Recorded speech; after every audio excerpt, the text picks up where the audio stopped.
I'll start with the first poem, which is called North Facing, and this poem's a little bit of an Ars Poetica, so a poem that talks about what poetry means for me and how it functions for me. And recently I've been quite enamoured with a book called, some of you may know it, The Poetics of Space by Gaston Bachelot, and he envisages, what a quote from that book is, inhabited space transcends geographical space. And I think a lot about that and the way really our sense of space, and I think we've heard it here today with the other poets, with Bob, with Devin, with Sarah, that, you know, as poets particularly, we live a lot in our mind, and our sense of space is as much imaginary as, you know, in inverted commas, real. So when I think about poetry for me, I think about poetry as a house, the house of the mind really, and poetry is that funny little room somewhere at the top of some rickety stairs where all the dark stuff goes. So that's a little bit what this poem is about, north facing.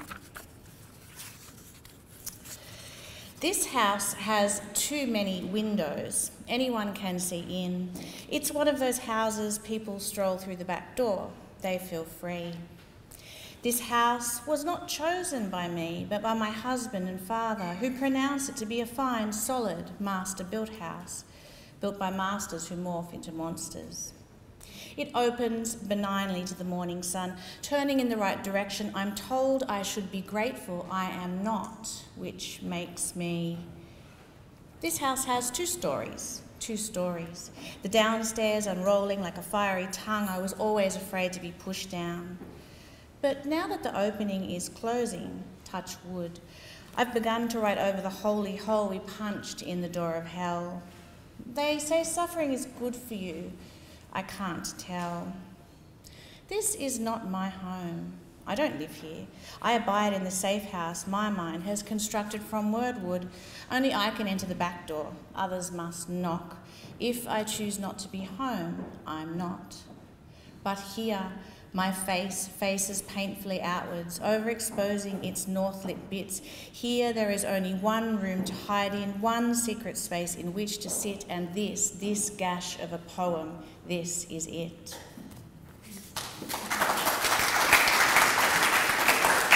Thank you.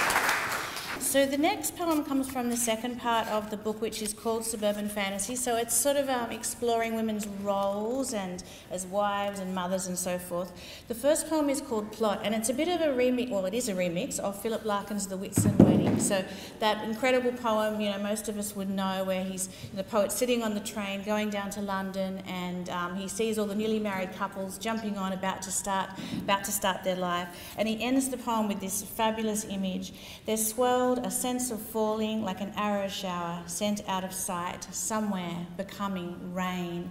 So that real sense of fecundity and potential, you know, their lives about to start.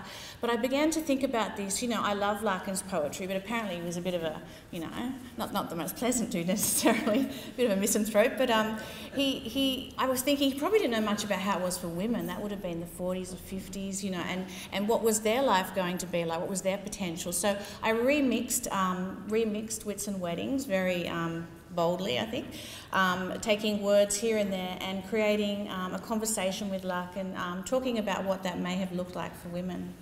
Plot. All afternoon, the women shared their wounding, loosed from fathers, free of knots, under their belts the secret smut, a hothouse lark, the race to wed, time gripping tighter. Along the line, children defined the marked-off landscape of their lives. Marriage struck, then swelled, then slowed, the girl displaced inside. A blinding sense of nondescript, bright parodies of dull success, their aims like arrows falling out of sight as if they'd died. And not one flashed uniquely, and nothing fresh survived.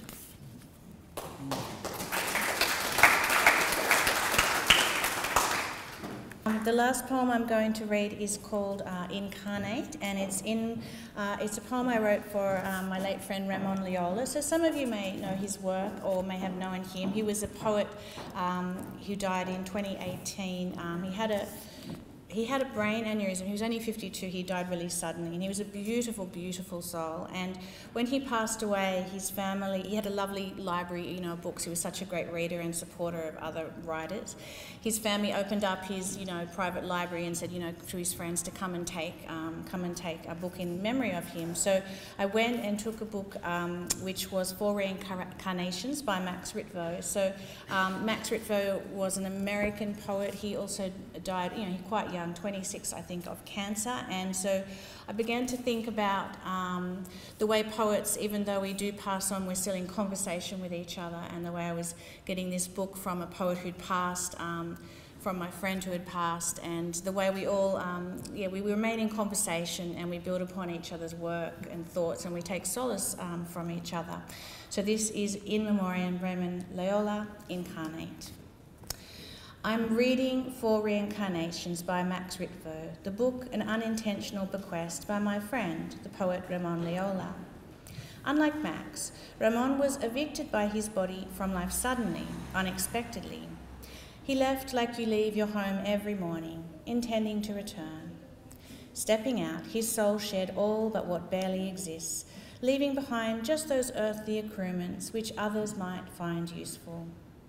A library illuminated with notes in creased corners, his own poems lodged like touchstones in our minds, the sacred relics of his recycled organs, all circling out there in the world of others, a generosity of thought and flesh reverberating through space-time. A papery vein burst in Ramon's brain, and out tumbled his full bounty of jewels, each orb a revelation of pomegranate seed quickening on our tongues. We come as supplicants, scavengers, curators, to feast on his cryptic frieze. And now, within the fragile bubble of my own body-mind, as I divine Max Rickville via Ramon Loyola, I glimpse both poets coil, like silver koi linked head to tail, in the glistening chainmail of my poem. Thank you so much.